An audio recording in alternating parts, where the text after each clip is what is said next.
handed this really fascinating stack of material that asks some, well, truly profound questions. Stuff like, what if capitalism is the harlot that comes out of the east, or the dragon the harlot rides? Hmm. Provocative. And also, how does immortality shape perception? These aren't just, abstract academic questions. They really touch on the fundamental architecture of our daily lives. Definitely. And what we believe about the universe, maybe even the ultimate choices humanity might soon face. Exactly. We're looking at concepts that, yeah, they span from quantum physics, cutting-edge stuff, all the way back to ancient philosophy. Right. And then from the dynamics of capitalism to the epics of Star Wars even. It seems like a weird mix, but you think there's a thread. I do. Our mission really is to connect these seemingly disparate threads, to reveal an underlying subplot maybe that ties them all together. Which is? The curse or the blessing of immortality. Yeah. And crucially, how it depends on how it's obtained.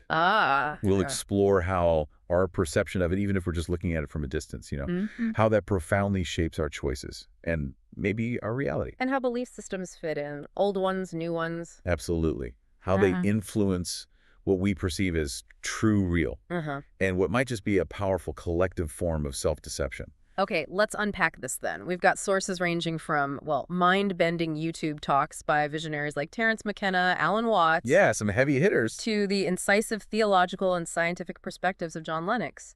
Plus academic papers on psychology, quantum mechanics. And of course, those deep dives into Star Wars lore. Right. It's a rich, kind of vibrant tapestry of ideas, and we're going to try and help you extract the most important nuggets of knowledge. Hopefully. So get ready to maybe challenge some of your deepest assumptions, because this dive, well, it might just fundamentally shift your perspective. We often walk through the world just taking what we see for granted, right? Yeah. So you often wondered about the very nature of perception.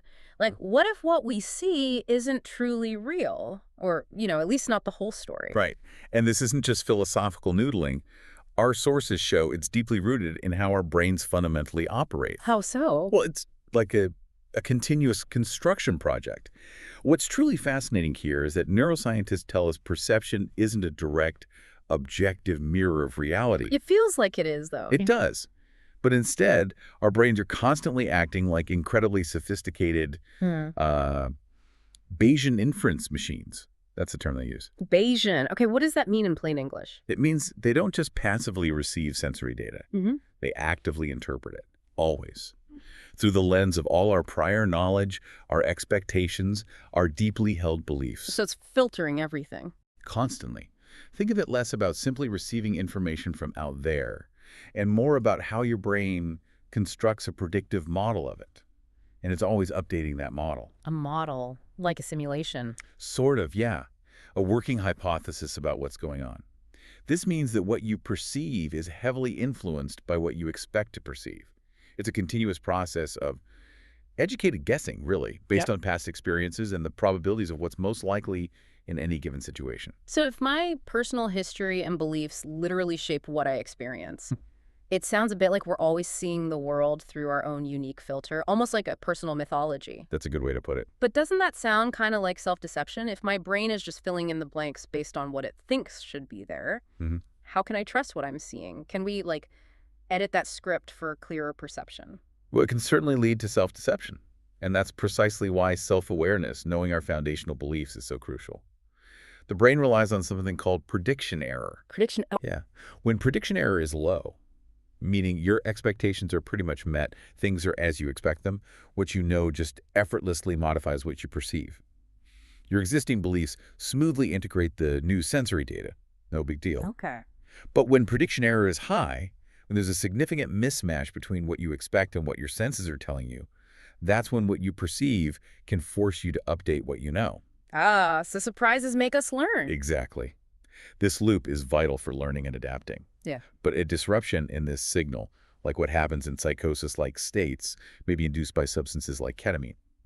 They can lead to profoundly delusional beliefs. How so? The world might suddenly feel overwhelmingly novel, salient, or important, is how the papers put it. It compels a person to seek new meanings, even if those meanings are totally inappropriate or detached from, consensual reality. Wow. That's a powerful and yeah, slightly unsettling idea that Yeah. our brains are constantly building reality. Can you give us some examples, something that really shows this Bayesian inference thing in action, maybe in everyday life? Sure. Okay, imagine you're walking through a snowy park in, say, Stockholm. Yeah, Stockholm. Lots of snow. You see a set of paw prints in the snow. Your brain, using Bayesian inference, immediately infers it's probably a dog. Right. Makes sense. Why?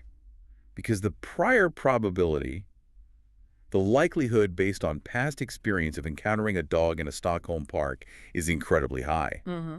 While the probability of a cheetah, even if the prints looked vaguely similar, is infinitesimally low, your past experience and knowledge of the world just override the less probable interpretation. So the brain takes the shortcut, the most likely explanation. Exactly. Or think about reports from people in the early stages of psychosis. They often describe colors seeming brighter or ordinary events suddenly grabbing their attention with this intense, unshakable significance. Things just feel more. Right. Their internal models are being bombarded with high prediction error.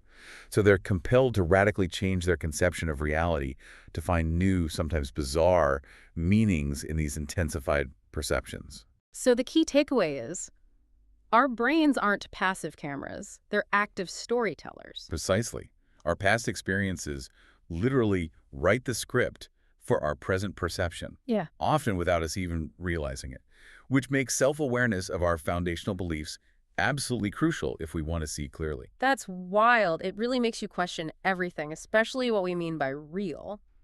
And speaking of questioning fundamental realities, you brought up that amazing anecdote about the physicist, the one who figured out atoms weren't solid, Oh yeah, that story. and he was afraid to get out of bed, fearing he'd fall through the floor. It really makes you question what solid even means, doesn't it? It totally does. Once you hear it, it completely shifts your perspective. But if our hands aren't literally touching but repelling, what does that feel like in our subjective experience? Does knowing about electromagnetic repulsion change how you personally perceive the solidity of, say, your coffee cup? That's a great question. On one level, no, the subjective feeling is the same. But on another level, yeah, it raises this fundamental question about our understanding of matter. Our sources explain that when we touch things, it's not solid-on-solid contact like we think. Right. You said it's repulsion. Exactly. What we perceive as touch or solidity is actually the repelling of different rates of vibration and, crucially, electromagnetic forces. Your electromagnetic force is repelled by the object's force. And that's the sensation of touch. It's the sensation. Otherwise, yeah, theoretically, we would go right through. It's this continuous quantum dance of repulsion that creates the illusion of solidity. An illusion. Manly P. Hall, one of our sources, he posits that every so-called body, physical structure, or form in nature is only a conditioned energy. Conditioned energy, Yeah. not solid stuff. Right. And he goes further, saying every so-called unit of dead matter is actually a unit of life. He suggests all matter is merely a manifestation, an expression, a form, a condition of life itself, which really challenges that whole notion of inert static matter. So nothing is truly solid in the way we usually think. And what about that idea you touched on, that our world could be upside down and our brains just flip it? It sounds almost like a joke, but it's fascinating how perception creates reality. It is fascinating, and it's not just philosophical. When we touch something, it's the Pauli exclusion principle at play, down at the quantum level. Pauli exclusion. Okay, refresh my memory. Basically, no two electrons can occupy the exact same quantum state. They can't be in the same place with the same properties. Think of them as tiny individualistic dancers. Each needs its own spot and its own move. Got it. So when two atoms get too close, their electrons, refusing to share the exact same dance spot or move, push away from each other. That push is what we feel is solidity, without any actual physical collision. Just electrons saying, get out of my space. Pretty much. The sources say this behavior has nothing to do with forces, but rather a consequence of the symmetry or anti-symmetry of the wave function. It's quantum rules, not classical forces. Mind-blowing. And the upside-down world idea. Well, that analogy just powerfully illustrates how deeply our brains construct reality. Our brain takes the raw sensory input from the retina, which is technically inverted like an old camera, and then flips it for us, creating the coherent, upright world we perceive. And we don't even notice. Exactly. So the idea is maybe our brains are also performing a deeper flip on a more fundamental reality, presenting us with a simplified, manageable version of a much more complex, maybe even hyperdimensional existence. Like McKenna suggested. Exactly. Yeah. It resonates strongly with his views on perception as just a filtered surface. The profound insight isn't just that things aren't solid, but that our entire material world is this dynamic dance of energy, not inert objects. A continuous interaction of energy fields. Yeah, a truly quantum existence, Yeah. fundamentally different from our everyday assumptions. This idea of perception being so intertwined with our beliefs, it really brings to mind different cultural approaches. Alan Watts makes a really compelling case for trusting our own nature, which feels so different from a lot of Western tradition, like the idea of original sin. It seems like a fundamental split in how cultures view the human condition. It really is a key point, and Wass explores it deeply.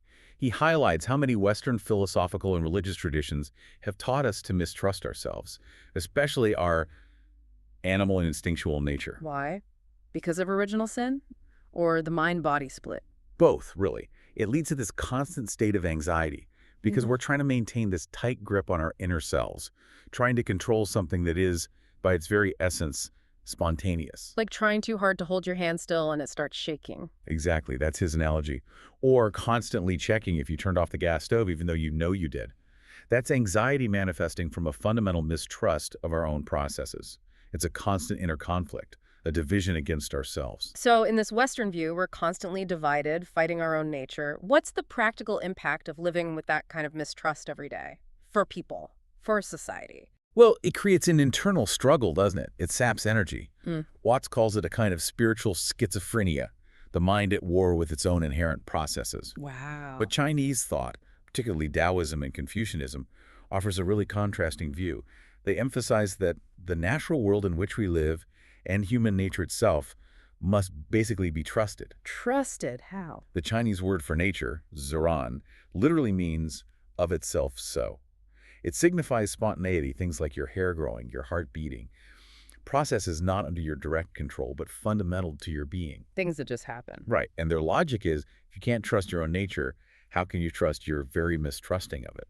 That's a good point. A bit circular, but... It leads to a deep sense of peace, they argue, when you accept your inherent nature. It fosters inner harmony, not constant internal struggle. You see it in their landscape paintings, like Poet Drinking by Moonlight. The human figures are often tiny, almost lost in the vastness of nature. Belonging in nature, not dominating it. Exactly. And that trust includes human nature. It advocates for an effortless alignment with one's own spontaneous being. Just this shift in perception from controlling to trusting fundamentally alters your relationship with reality. Okay, and this leads us to another really fascinating area, where the very filters of our perception seem to be lifted. You mentioned psychedelics, how they might allow us to see true, real, maybe even the wave particle dance you talked about. Is there a connection there to these deeper dimensions of reality that our everyday perception usually filters out? Like our brains are normally on some kind of highly compressed setting. Well, Terence McKenna certainly argues that point very strongly. He believes hallucinogenic drugs, particularly psilocybin and DMT, could provide access to what he called a parallel continuum or a higher spatial dimension. A higher dimension. Revealing a holographic plenum of information that he felt stands outside of historical time. He literally saw these states as being released into the real world, of which the world of waking is only the surface. So our normal reality is just the surface. For McKenna, yeah. A highly filtered, simplified version of a much richer, more complex reality that these substances can potentially unveil. It's like moving from a 2D drawing to a full 3D holographic experience, maybe even 4D. A higher spatial dimension. That sounds incredible. What does that experience actually entail, and how does it relate back to that idea of a quantum wave particle dance, where reality seems dependent on us observing it?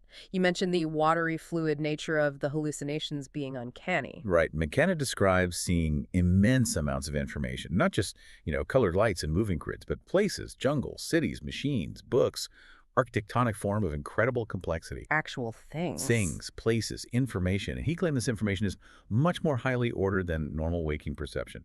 Its meaning, he said, is purely beheld, without ambiguity. He even talks about time zero at the speed of light, where one could potentially be eternal. Wow. Now, McKenna wasn't a physicist making direct claims about quantum mechanics, but his vision of reality is this fluid, dynamic, sort of watery, information-rich realm, rather than fixed particles. It does profoundly echo the quantum understanding of matter as probabilistic waves until observed. So he's suggesting our ordinary perception collapses the wave function, makes things seem solid and particle-like. That's the analogy, yeah. It That's- simplifies reality for everyday functioning. That watery fluid nature of the hallucinations, as you noted, he felt was too uncanny and too coincidental to be just that. He believed it was something to do with accessing this fundamental wave-like aspect of reality rather than the particle-like version we usually perceive. And those elves, the self-transforming machines. Yes, his famous DMT experiences, entering an elf dome or hive, encountering self-transforming elf machines that seemed like educational toys in a terrarium of arrival, built by somebody very odd, someone very strange. Strange indeed. He even connected the imagery of Santa Claus, elves, and reindeer to ancient Amanita mushroom cults, suggesting these are deep, ancient memories of psychedelic experiences surfacing. So this true real isn't just chaos, it's ordered information. That was his claim. A realm of profound, ordered information that our brains typically filter out, allowing us to function in our simplified, solid reality. It really makes you wonder, doesn't it? If our brains flip the inverted image from our retina without us noticing, what other of? Yeah. Maybe on a heroic dose. As you speculated, maybe you would see the reflection in a spoon the right way up, as the brain's usual corrective filters are momentarily suspended, offering a glimpse into a reality where those inversions aren't needed because the underlying true real is just different. Quantum entanglement processing. A deeply interconnected, observer-dependent universe. Heavy stuff. Okay, so we've delved into how our individual brains construct reality, blurring lines between solid and perceived. But what happens when these deep, often unconscious perceptions scale up, when they define our collective reality? Right. How do individual models become societal systems? Exactly. How do these internal models manifest in the broader systems governing our societies? And how do they feed into that cosmic dance you mentioned between order and chaos? Which brings us back to that truly provocative question you posed earlier. What if capitalism is the harlot that comes out of the East? Or what if it's the dragon the harlot rides? That imagery suggests a powerful, often deceptive force. How do our sources see this pervasive system? Yeah, that's a crucial transition because our individual perceptions inevitably coalesce into collective belief systems that shape our world. And McKenna, one of our main sources here, explicitly calls capitalism the social equivalent of cancer. Cancer. That's strong language. It is. He argues it does not serve human beings, it serves itself, much like a cancer cell. It demands constant unchecked growth, consuming resources, replicating without regard for the host organism, in this case, society or the planet. And it manipulates us. He argues it fetishizes objects, subtly convincing us that certain possessions or achievements will bring happiness, while simultaneously raising expectations it knows it can't deliver. He even suggests the media has essentially whored itself to the capitalist agenda to distort, manipulate, delude, and mislead people, keeping the system fed. So it sounds like a self-propagating, manipulative system operating under a guise of benefit, but ultimately consuming its host. Like the harlot or dragon imagery promising fulfillment but delivering insatiable craving. That's the critique, yes. A system that appears beneficial but might be inherently self-serving and destructive in the long run. But hold on, isn't there an argument that the pursuit of ambition and individual gain, which you mentioned Manly P. Hall identifies, hasn't that also been a powerful engine for innovation, for progress? Hasn't it lifted billions out of poverty? How do we square these contradictory views? That's a really vital nuance, and it highlights the inherent duality of such a powerful system. Absolutely, capitalism has driven incredible innovation and created immense wealth, no question. Right. But its critics, like McKenna, focus intensely on its shadow side. And Manly P. Hall adds to this, noting humanity's inherent desire to dominate everything, even without the faculties and powers capable of domination. He suggests the dragon of capitalism taps into these deep desires for ambition, comparison, the wish to do what we please and not suffer from the result. That makes its influence feel almost inevitable, very seductive. Tapping into our deepest drives. And our sources also point to the marketplace of ideas metaphor. That took off mid-20th century, leading to this sort of economist-ish language, pervading all sorts of decision-making, even outside of economics. Everything becomes a transaction. Kind of. And critics suggest ideas don't really compete on a level playing field in this marketplace. Rationality often gets framed simply as maximizing individual gain, even at the expense of others or the environment. That can lead to a race to the bottom, or neoliberal policies that gut public services in the name of efficiency. So the insight is, Capitalism, when unchecked, becomes this self-serving thing demanding infinite growth, distorting human values, maybe fostering a collective self-deception that masks its destructive side. That's the core of the critique. It becomes a force that prioritizes habit, the predictable cycles of consumption and production over genuine novelty or human well-being, leading to systemic inertia, even when facing huge crises like climate change or social inequality. That's a powerful connection. And you frame this broader dynamic in terms of habit is order, efficiency, structure, and its opposite, novelty, as chaos. And you even called them heralds of the Antichrist. McKenna did, yeah. Provocative framing. How does this cosmic struggle, this fundamental duality, play out in shaping our reality? And how does it relate to the very nature of time itself? You said earlier that to have time, you need duality. Right. McKenna describes the entire universe as this constant struggle between these two fundamental forces, habit and novelty. Habit is, repetition of activities already accomplished, tradition, limited risk-taking. It represents order, efficiency, structure, the predictable, the known, the comfortable. Staying in the lines. Exactly. Novelty, on the other hand, is high risk, new, untried, strange, unusual, and surprises. It's the disruptive force, the chaotic element, the unexpected thing that pushes boundaries and breaks norms. Chaos versus order. And over long scales of time, McKenna firmly believed novelty is winning. And crucially, it's winning faster and faster. This accelerating rate of change of what defines our current era, pushing us into uncharted territory at an exponential pace. And this duality, this constant interplay between the familiar and the surprising, the predictable and the disruptive, that's fundamental to our experience of time. What happens when novelty starts winning at this unprecedented rate? How do we even begin to cope with that acceleration? Exactly. McKenna argues that all time is the connections of the events which fill it. If nothing happens, if there's only pure habit, there is essentially no time. It collapses into nothingness. Well, time needs stuff to happen. Right. It implies that duality, the tension between opposing forces, between habit and novelty, is essential for the progression and even the perception of time. The unfolding of existence requires this dynamic tension. The universe isn't static, it's this constant interplay. Like the Jedi and Sith. Precisely. It mirrors that endless series of balances and countless deaths in the galaxy driven by the Jedi and Sith duality in Star Wars lore. Yeah. The constant conflict and interplay of light and dark, order and chaos are what give rise to the events that define their history and, by extension, their experience of time. So the acceleration. Well, Stafford-Beer's hyperbolic curve of change powerfully illustrates this acceleration of the rate of change. Think about travel speed, computation power. Yeah. It's shooting upwards. And our culture, McKenna argued, is not adapted to handle this kind of exponential acceleration. We're built for slower change. We evolved in slower change.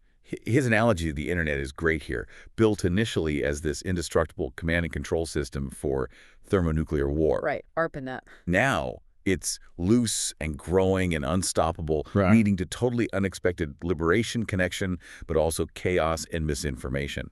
It highlights novelty's unpredictable victories against the backdrop of established habit. Coping with it requires a radical shift in our perceptual models, embracing flux rather than clinging desperately to static structures. Okay, the idea of heralds of the Antichrist then points to maybe larger societal spiritual shifts, an accelerating breakdown of old orders. John Lennox speaks of biblical scenarios of monsters and wild beasts as symbols of totalitarian governments. Yeah. How does that relate to modern technology, economic control, and these forces of habit and novelty, especially as novelty seems to be accelerating towards unpredictability or maybe... Lennox explicitly connects Revelation 13, the biblical passage describing a beast that deceives those who dwell on the earth and causes all to be marked, so that no one can buy or sell unless he is the mark.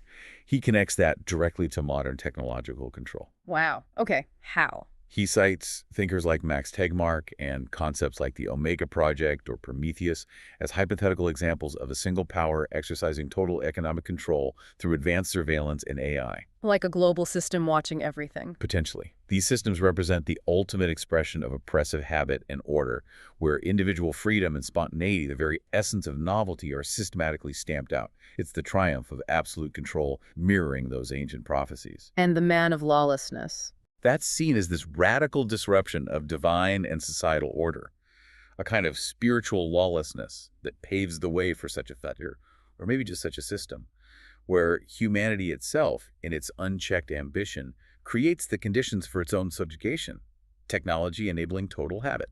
total control. So these aren't just ancient prophecies gathering dust. They could be manifesting through systems and choices we are making today. It's like our collective actions, maybe driven by certain beliefs or fears, are actually orchestrating these scenarios. That's the chilling implication. What are the specific mechanisms then? How could such control be implemented and crucially perceived as inevitable or even desirable? Indeed. A Prometheus-like entity, as Lennox describes it hypothetically, could require everyone to wear, say, a security bracelet that injects a lethal toxin if removed. That would effectively enforce control over who can buy or sell. That's terrifying. It is. But the point is, this technological and economic control developed by human choices and actions aligns with the idea of making it possible for such prophecies to manifest.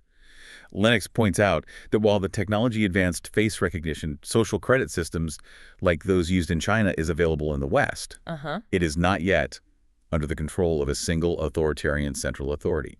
That's the critical juncture. The choices we make now about surveillance, digital ID, AI, governance, the systems we accept or resist, they determine how these powerful prophecies might unfold in our reality. So the ambition for total control, this extreme form of habit, clashes with the disruptive force of novelty. And the gradual acceptance of surveillance and digital ID, often justified by convenience or security, lays the groundwork.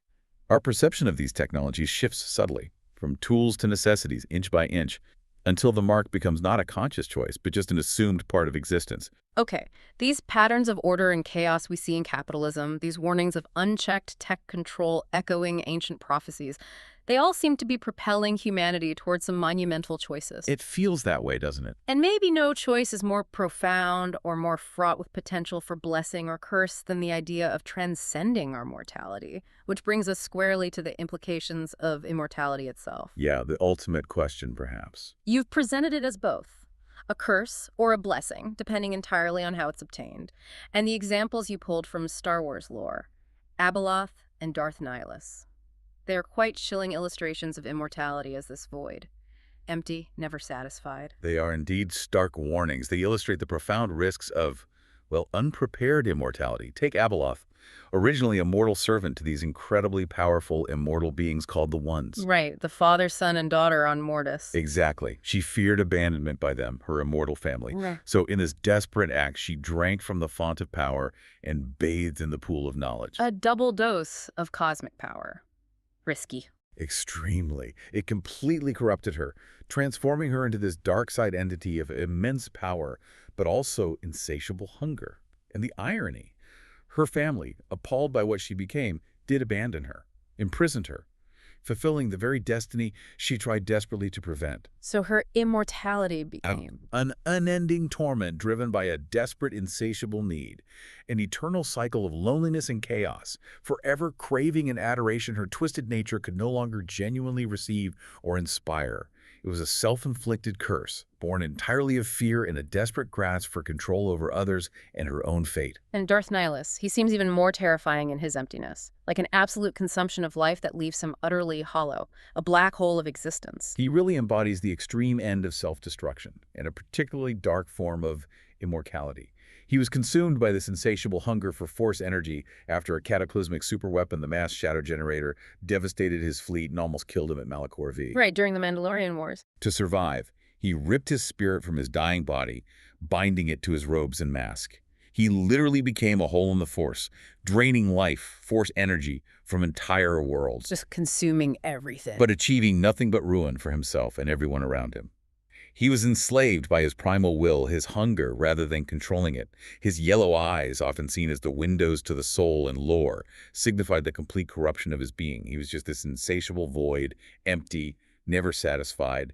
His immortality wasn't life. It was an endless, agonizing echo of death. So the key insight from these fictional examples is that unprepared immortality, especially if you seek it through fear or greed or unchecked desire for power, it doesn't lead to peace or fulfillment. No. It leads to torment, emptiness, and ultimately a complete loss of meaning. And this isn't just fantasy, is it? There are real-world parallels. You mentioned Kierkegaard. Yes, Søren Kierkegaard's concept of the sickness unto death, which is despair. He describes despair not as just a fleeting mood, like sadness, but as a fundamental condition of the self, a hopelessness of not even being able to die. Wow. The hopelessness of not being able to die. Imagine an immortal life devoid of true purpose, where you substitute genuine human values with human commodities, as Rick Roderick put it. That, Kierkegaard suggests, would be this incurable despair. British ethicist Bernard Williams also warned about the potential for unbearable boredom and the destabilizing effect on identity that eternal life might bring. Because meaning comes from scarcity, from knowing our time is limited. That's the argument. Temporal scarcity, the limited time we have, is crucial to defining meaning. Without that scarcity, without the pressure of an end, meaning itself could just erode. The very act of choice and perception becomes meaningless if there's no consequence, no ultimate horizon to give it shape or weight. Okay, so it seems we're rapidly approaching a time when this choice, the choice of immortality, might become literal, not just philosophical. And you wisely say, nobody is ready. It feels that way. Modern movements like transhumanism are actively pursuing this, moving it from science fiction right into scientific reality. The implications are just staggering, especially when we consider how ill-equipped we might be ethically, psychologically, to handle such a profound shift. Absolutely. Transhumanism views death not as some inevitable natural process, but as a technological problem with technological solutions. That's the core belief. Fixable, like any other problem. Right. Its proponents aim to eliminate aging and fundamentally enhance human intellectual, physical, and psychological capacities to create, essentially, a post-human species. Yuval Noah Harari, a key proponent you mentioned, speaks openly of upgrading humans into gods, what he calls homo deus, through advancements in biotech, AI, genetic engineering. A man becoming God. And billions of dollars are being poured into this quest by major tech figures. It reflects a profound shift in how humanity perceives its own limitations and its destiny.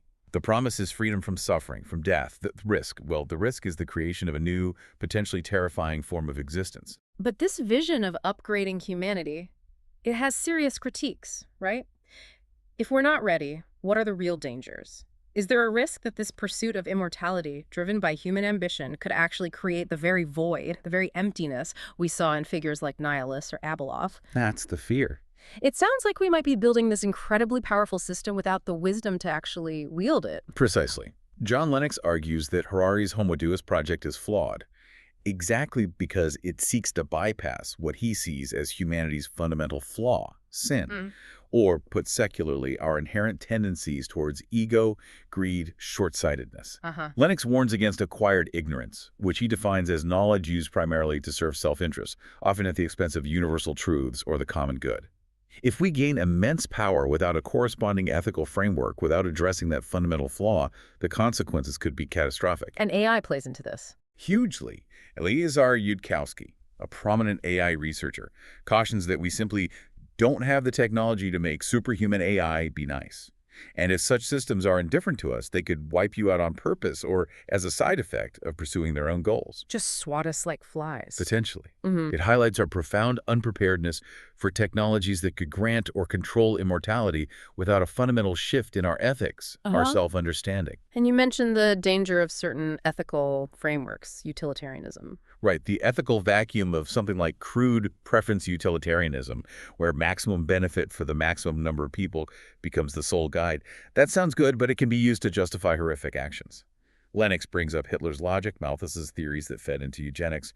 It underscores the danger of pursuing godlike power without a strong moral compass, without acknowledging inherent human dignity beyond mere utility. So the ambition to literally become gods, without the wisdom or compassion, it risks creating this new form of spiritual lawlessness, where humanity declares itself supreme, paving the way for that very emptiness we saw with Abeloth and Nihilus. That's the core concern voiced in these sources, yes.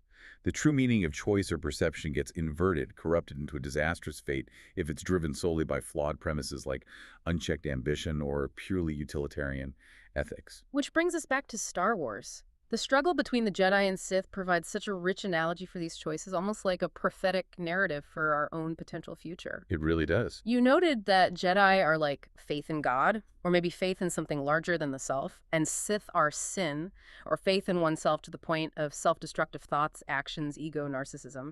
How do these ideologies present different paths to immortality, or maybe just different paths to meaning? And how do they relate to that core question? Do our choices lead to consequence or fate? It's a powerful representation of these ethical and philosophical choices.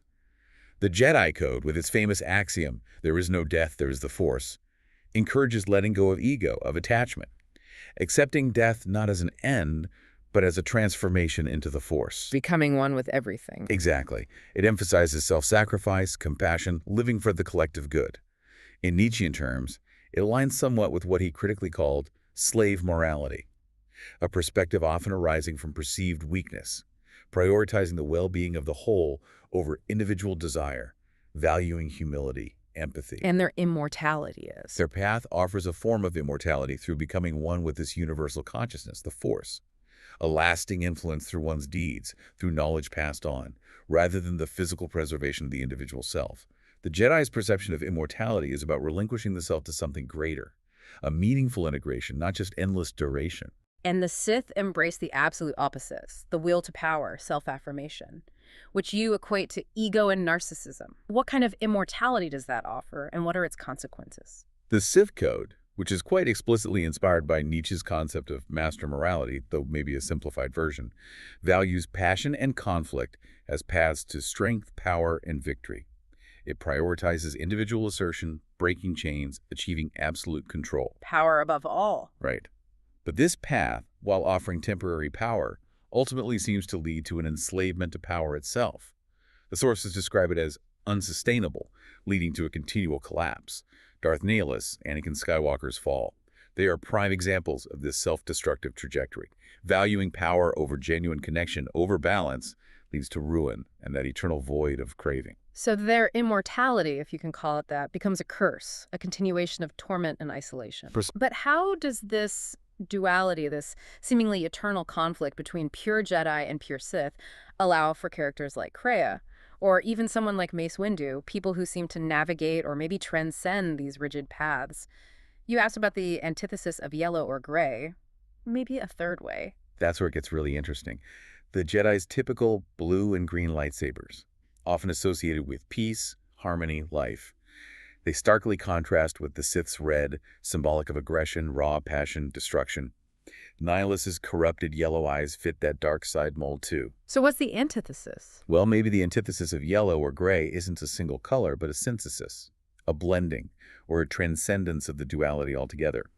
This is often symbolized by characters like Mace Windu. His unique purple lightsaber is said to represent his mastery of both light and dark fighting forms, allowing him to channel aggression, to fight aggressively, but without succumbing to the dark side's full corruption. Using the darkness without being consumed. Or think of Revan, a figure who famously walked both paths, used both light and dark side powers. Kreia, who experienced both sides intimately, sought a synthesis, aiming to transcend the duality she saw as destructive. She suggests true wisdom lies beyond rigid adherence to either extreme. It's about finding balance, perhaps, or a higher understanding that integrates rather than rejects aspects of both. So true meaning comes from navigating the paradox. Perhaps. The true meaning of choice or perception in this context gets inverted and corrupted into fate, if driven solely by ego and hunger for power, parallaxing destiny toward suffering.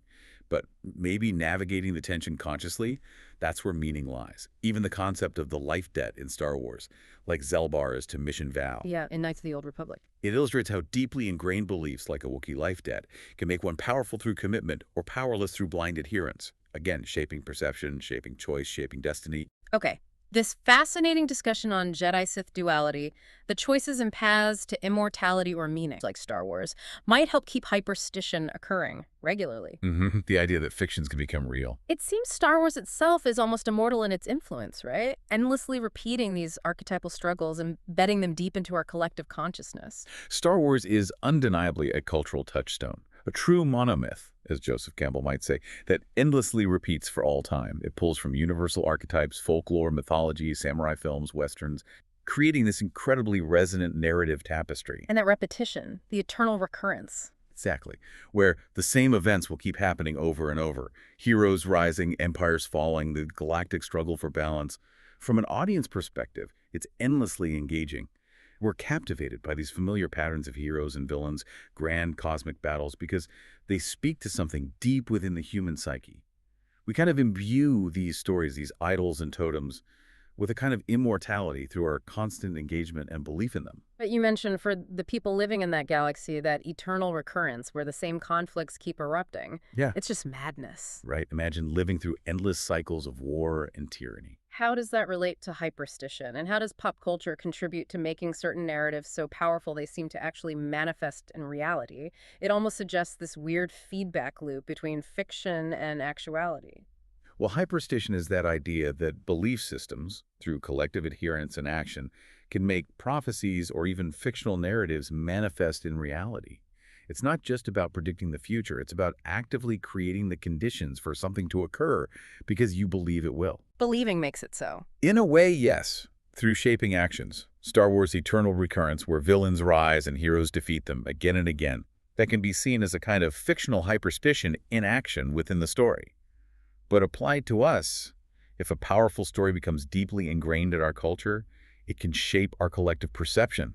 It can drive actions that inadvertently fulfill its narrative beats in the real world. Can you give an example? Think about how certain narratives about economic booms and busts become self-fulfilling. If enough people believe a crash is coming, they pull investments, they hoard resources, and their collective actions trigger the crash they feared. Okay. Or maybe closer to home, if a certain fictional story about ruthless ambition leading to ultimate success becomes pervasive, it can shape how we define our goals. It might drive us to act in ways that inadvertently manifest that narrative in our own lives, shaping our perception of what success means and what lengths we'll go to achieve it. The fiction bleeds into reality. So the stories we tell ourselves matter.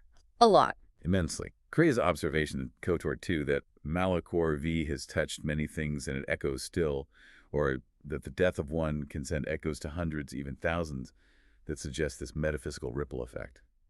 Intense events or strong beliefs leave an indelible mark on reality. So strong collective beliefs, even if rooted in fiction, create palpable forces. That's the hyperstitional idea. And Korea's manipulation tactics, like making life miserable enough for the refugees they will capitulate, that highlights how external pressures and choices, driven by certain beliefs and narratives, hers in this case, can force outcomes. It echoes how real-world narratives can be orchestrated into actuality by those who believe in them strongly enough. We imbue these stories with immortality through engagement, and then, ironically, they inform our actual lives, blurring the lines between imagined and real. You also connect this directly to religious prophecy, specifically the rapture, suggesting that in order to have the rapture, we would need to have made it possible for it to happen. That sounds like hyperstition on a grand, almost cosmic scale, Yeah. where deeply held religious beliefs actively shape the future towards a foreseen end. This is precisely where the concept of hyperstition truly shines, moving beyond pop culture into profound theological and societal implications. Think about figures like Isaac Newton. We know him for physics, right? Yeah. Gravity, calculus. Right. The apple. But he dedicated huge amounts of time and energy to studying biblical prophecies, analyzing every detail. He even calculated dates, like 2060 for the time of the end, which for him wasn't necessarily fiery destruction, but a new beginning, the establishment of the kingdom of God on earth. So even Newton was influenced by these prophecies. Deeply. These ancient texts profoundly influenced expectations about future events and provided a powerful framework through which many people continue to interpret the world, shaping their actions and perceptions in turn. So if a vast number of people believe in something strongly enough, it can influence how they interpret current events and even lead them to create the very conditions for it to happen. It's like the ultimate act of self-deception, or maybe self-creation, depending on how you look at it. It's a really fine line, isn't it? It's a sobering thought, especially when you factor in the technological capabilities we've been discussing. Surveillance, AI, genetic engineering. Precisely. Remember our discussion about perception. Perception itself is an inference, heavily influenced by an individual's prior knowledge, expectations, and beliefs. Scale that up to a society. Okay. If people, influenced by prophetic beliefs, whether religious or secular, like techno-utopianism, actively develop or accept systems of control that mirror those ancient descriptions, well, then they are, in essence, making it possible for these prophecies to manifest. They're building the stage for the prophecy to play out. Exactly. This applies directly to the totalitarian technological control discussed by John Lennox, and maybe even to the homo deus aspirations of Yuval Noah Harari. Lennox powerfully connects that Revelation 13 prophecy, no one being able to buy or sell unless he is the mark, to modern surveillance tech, like that hypothetical security bracelet. It perfectly illustrates how human actions, rooted in belief, or perhaps fear or desire for order, can inadvertently orchestrate the very scenarios foretold in ancient texts. So the spiritual lawlessness isn't just about rejecting God. It could be about man proclaiming himself as God through technology. That's one interpretation, yes. Driven by ambition, by technological progress, perhaps ignoring the ethical dimension. We could inadvertently fulfill those apocalyptic prophecies ourselves. Our collective narratives, whether they come from pop culture like Star Wars or from sacred texts, become these powerful templates for our future, actively shaping the reality we inhabit. This is the profound consequence of our choices, our perceptions, and the stories we tell ourselves about what is possible and maybe what is inevitable. Hashtag outro. Wow. We have navigated a truly mind-bending landscape today. From the quantum dance of matter and the architecture of our perception, Yeah, right down to the subatomic level. all the way up to the grand narratives of capitalism, Star Wars, ancient prophecies. It seems really clear that our beliefs, both individual and collective, aren't just passive thoughts floating around. Not at all. They are active forces, shaping the very reality we inhabit.